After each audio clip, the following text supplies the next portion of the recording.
ئەگەر یەک پرس هەبێت کە دەنگدەرانی ئەمریکایی یەک بخات چ دیموکرات و چ کۆمارەکان ئەو پرسە ئابووریە. من تەنها دەبینم نرخەکان بەردەوام بە بڕی 25 سنت و 50 سنت بەرز دەبنەوە و بەڕاستی ئەوە زۆر لەسەر گیرفان دەکەوێت. بەر لە هەڵبژاردننی مانگی 11 هەردوو ڕکەبەرەکە کاملا هێرس دۆناڵد ترامپ سەرۆکی پێشووی ئەمریکا سەنگیان خستۆتە سەر پرسی هەڵاوسان. کاتێک بە سەرۆک هەڵدەبژێرێم دابزاننی تێچۆکان زیادکردنی ئاسایشی ئابووری بۆ هەموو ئەمریکیەکان دەکەمە سەرتۆپی بایەخەکانم. ئایا هیچ کەسێک لێرە هەست دەکات دەوڵەمەندتر بێت لە سەردەمی کاملا هێرس و جۆ بایدنی سەختەکار لەوەی لە سەردەمی بەڕێوەبەرایەتی ترامپ بوویت؟ ئایا هیچ شتێک لە سەردەمی هێرس و بایدنی سەختەکار هەرزانترە؟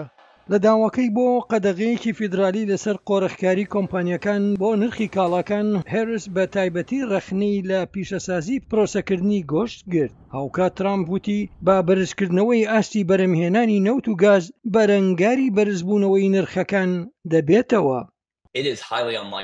شیانێکی ئەو پەڕی کەمی هەیە کە تاکە سیاسەتێک لەلایەن سەرۆکێکەوە پێشکەش بکرێت کاریگەریەکی بەرچاوی هەبێت بۆ دابەزاندنی هەڵوەسان لە ئاستی ئێستادا بۆ ئامانجی درێژخانی بانکی فیدرالی بۆ ئابووری کە لە سەدا 2.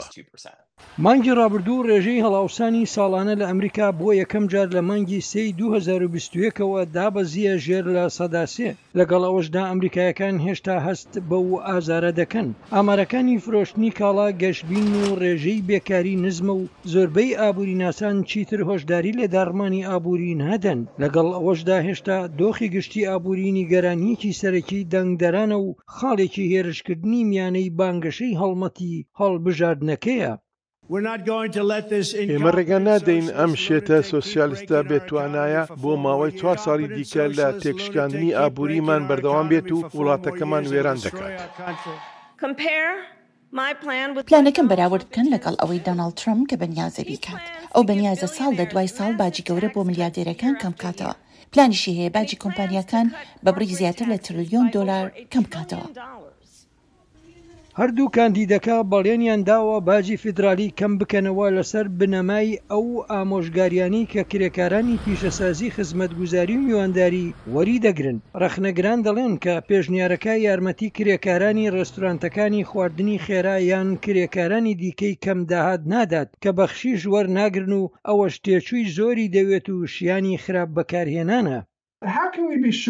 چۆن دەتوانین دڵنیابین لەوەی کە ئەوە شایانی کەسانی کارکەرە بە پێچەوانەی کردنەوەی دەرگا بەڕووی کۆمەڵێک کەسانی دیکەدا کە ڕەنگە لەگەڵ پاداشتەکانیان و پارەی شێوازی کارکردنیان وەکو بەخشیش مامەلە دەکەن و خۆیانی لێبەدەر دەکەن. لە ڕاپرسیەکانی دەنگدەرانی تایبەت بە پرسە ئابووریەکان ترامپ پێشتر لە پێش جۆ بایدنی سەرۆکی ئەمریکاوە بوو. ئێستا بەلای کەم ڕاپرسیەک دەری دەخات دەنگدەران نزیکەی بە یەکسانی متمانیان بە کاندیدەکان هەیە و لە 42 پشگیری هێرس دەکەن و لە 41 لە ترامپ. بۆ راپۆرتی پاستی ویدەکۆسوارە سمکۆ عەزیز دەنگی ئەمریکا.